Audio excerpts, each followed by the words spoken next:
So I bike out to Percival on the W&O.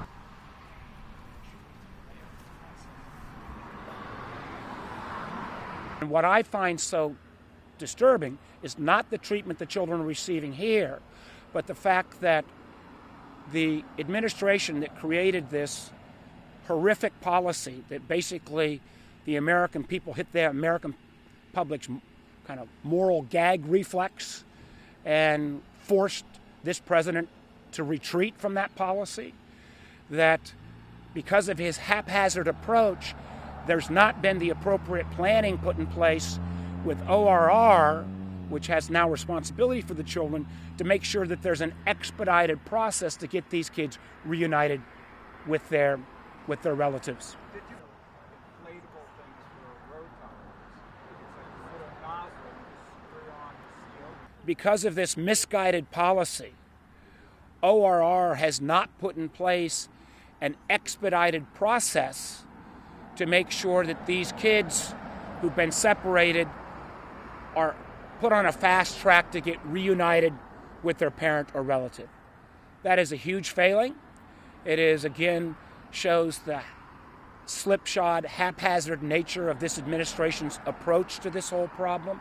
Everyone, thank you all for coming out to apologize about the street noise. The good news here at Youth for Tomorrow, these kids are being taken care of in a clean and appropriate environment. They're getting the health care and the education they need, and the 15 children who were separated from their parents with this ill-fated policy have all been reconnected with a loved one. Expedite the return of these children to their... This problem was created because this president arbitrarily used power to put in place a zero-tolerance policy that the American people revolted against. And this president showed that he could change that policy with simply the use of his own pen. Luckily, he did that, but because it's been done so haphazardly, you now have the department within HHS, ORR, that deals with these kids that hasn't put in place an expedited process to get these kids reunited. The schedule, the children are in school, the children are learning life skills. What I wish Congress would do, go back to the broadly based bipartisan immigration reform plan that was led by senators like John McCain that we passed in the Senate 3 years ago.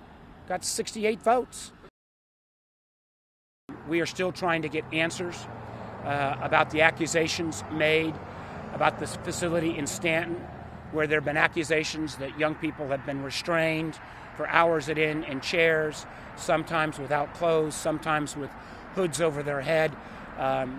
We are moving forward on this. The governor's moving forward on this. It's now in the legal process, but we expect to get answers, and we hope to have the ability to have at least staff visit that facility shortly. People going to El Salvador and Honduras and advocating. My wife's from El Salvador. Groups go down there and advocate for people.